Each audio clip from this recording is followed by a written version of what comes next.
lagi Jess. Ini ada komen, langsung tak replay ya, dengan satu ilmu yang saya yakin kamu akan mendapatkan input yang maksimal ya. Pertanyaannya bagus. Hadir Pak Jess, udah ditunggu-tunggu ilmu barunya, benar-benar merubah hidupku, sangat bermanfaat ilmunya, seneng banget dapat ilmu berharga.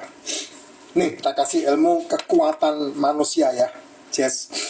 Kamu, ya aku rada bindeng nih, rada flu, tapi nggak apa-apa.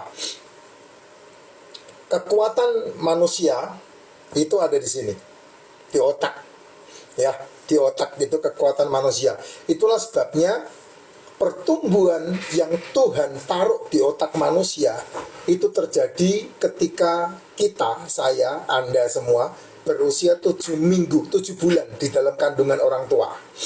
Umur 7 bulan itulah maka neuron otak mulai tumbuh di dalam kandungan ibu. Nah, neuron otak itu bertumbuh karena respon input yang didapat dari orang tuanya. Nah, itulah pondasi. Kalau orang tuamu itu suka nyinyir, orang tuamu itu suka negative thinking, orang tuamu suka khawatir, orang tuamu suka takut, orang tuamu banyak masalah, orang tuamu selalu menyalahkan suaminya, orang tuamu menyalahkan semua hal yang berhubungan dengan kehidupan, maka itu menjadi pondasi hidupmu tuh. Kenapa? Karena itu neuron pertama, sehingga kamu merespon apa yang terjadi dengan orang tuamu. Makanya ketika orang tua dengerin lagu, maka anaknya kasih respon tendangan, goyangan tangan. Ketika orang tuanya lagi uring-uringan, maka anaknya kena respon menendang, kasih goyang tangannya gitu. Itu terjadi di usia 7 bulan. Makanya orang-orang Jawa selalu ketika kandungannya berusia 7 bulan, maka disebutnya apa itu? Mitoni. Ya? Mitoni 7 bulan ya, umur 7 bulan. Kan manusia lahir 9 bulan 10 hari. Nah, umur 7 bulan itu orang Jawa punya pepatah mitoni. Nah, itu dibuat acara ya 7 bulan dalam kandungan di aku nih kok yang penting aku mau pitoni tau gak? Cuma anak pertama. Oh, cuma anak pertama tuh, mama saya, itu Mak Cin tuh yang cerita. Nah, setelah itu enggak, anak pertama dibuat kayak gitu mitoni. Tapi dalam dunia teknologi, dalam dunia pengetahuan, 7 bulan itulah waktunya otak muncul, neuron otak muncul. Nah, neuron otak itu dia menyambung. Kalau kamu sambung neuron otakmu itu bisa ngelingkar bumi. Neuron otak itu panjangnya itu seperti itu. Neuron otak disambung-sambung itu bisa menjadi lingkar bumi, sabuk bumi. Itu otak semua manusia tuh kayak gitu. Jadi begitu panjangnya. Tapi panjangnya otak enggak kesana kemari ya, enggak muter begitu ya, tapi bercabang, semuanya nyabang. Nah, setiap cabang itu ada keahlian yang kamu ciptakan, yang kamu buat dari informasi, dari pembelajaran, dari respon, dari input, semuanya itu masuk. Nah, itu pembelajarannya kayak begitu. Kamu boleh searching di googling, di YouTube, cari aja video saya tentang sistem artikulasi retikular otak. Effendi Laranjedu. Kamu boleh search video saya tentang itu. Sistem artikulasi retikular atau SAR otak Effendi Laranjedu. Kamu boleh search video saya tentang itu. Bahwa otak manusia yang begitu ruwetnya itu, panjangnya itu, cabang-cabangnya itu saling berhubungan. Nah, banyak cabang yang muncul tanpa nyambung. Nah, itu berarti tidak ada listriknya. Tapi semua cabang yang nyambung pasti akan muncul listriknya, karena akan terjadi aliran listrik di dalam cabang-cabang neuron otak itu. Itu adalah listrik yang terjadi karena kamu menyelesaikan pertandingan dalam hidupmu. Artinya kamu menyelesaikan semua tantangan dalam dirimu. Artinya kamu sudah mentiadakan ketidakbisaanmu sehingga neuron otaknya nyambung. Contoh, kamu berbicara Berapa lama ketika kamu dilahirkan sampai kamu berbicara? Sehingga kamu bisa berbicara seperti yang sekarang ini kamu berbicara. Itu berarti kamu sudah menyambungkan neuron otak dari pendengaran, dari pemikiran, dari informasi, dari bacaan, dari apapun yang di sekelilingmu tentang berbicara. Sehingga cabangnya bisa begitu banyaknya dan semuanya disambung listriknya. Sehingga kamu bisa mendengar orang berbicara, kamu bisa menjawab. Kamu bisa mendengar orang berbicara, kamu bisa mengartikan. Itu sinyalnya berbicara. Makanya dalam salah satu video saya selalu bilang bakat itu tidak ada. Kenapa? Karena bakat hanya membutuhkan sebuah kesungguhan untuk kamu menjalani proses menuju ke target. Itulah bakat.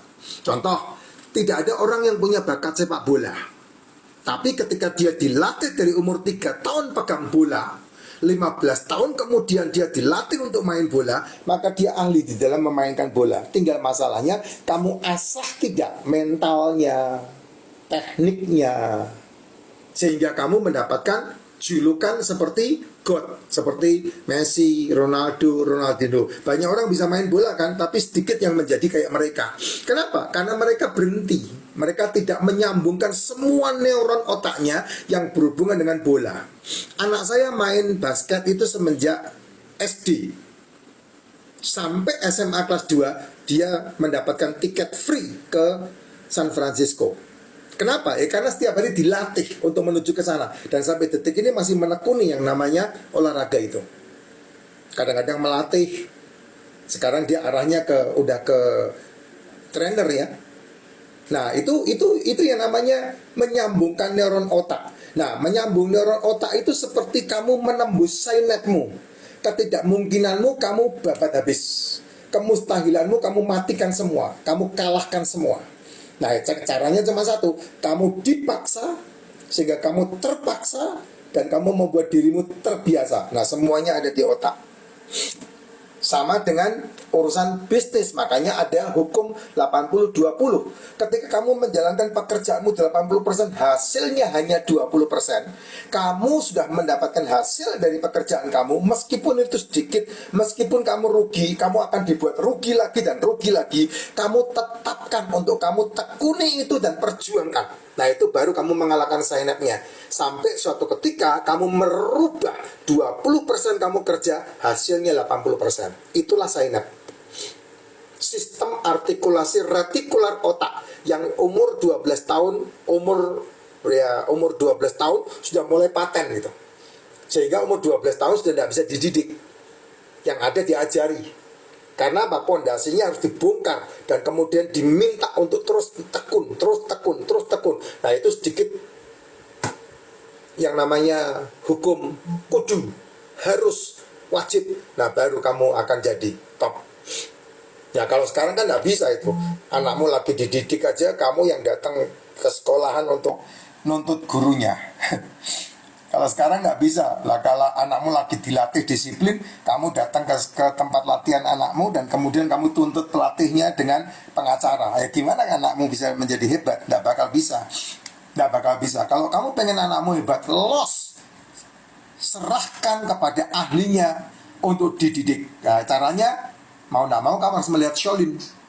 Dipaksa sehingga anakmu menjadi terpaksa. Nah, untuk memaksakan butuh power, butuh diktatorisme, sehingga kamu bisa memaksa. Nah, setelah memaksa, dipaksa, maka dia akan menjadi terpaksa. Nah, keterpaksaan inilah yang akan membentuk sebuah kebiasaan. Nah, kebiasaan itulah sukses yang luar biasa dalam dunia olahraga, dalam dunia kesuksesan, dalam dunia pendidikan, dalam dunia kesehatan, dalam dunia pencapaian apapun, semuanya unsurnya ada di situ. Yaitu apa? Nih, bagaimana kamu menembus ketidakmungkinan, bagaimana kamu meniadakan ketidakbisaan dan menjadikan semuanya bisa. Makanya ada semboyan, bisa ndak bisa harus bisa, suka ndak suka harus suka, mau ndak mau harus mau. Wah, berarti egois dong Pak? Tidak, karena memang cara otak bekerja seperti itu. Nah, kalau kamu dikit-dikit, wah saya ndak cocok nih, ya kamu ganti lagi sampai mati, kamu ndak akan cocok. Karena apa? Ketidakcocokan itu hanya butuh proses pemaksaan untuk dicocokkan. Baru kamu akan melihat hasilnya sangat luar biasa. Ya, ini ilmu yang Ya saya bisa ngomong begini kan karena saya melakukan. Apa yang saya tahu, saya pelajari dan saya melakukan.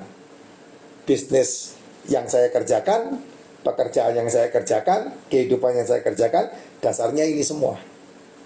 Nah, kamu tinggal mau mencobanya atau tidak, mempraktekannya atau tidak. Paksa, supaya kamu terpaksa. Nantinya kamu terbiasa sehat, terbiasa sukses, terbiasa kaya, terbiasa pegang duit, terbiasa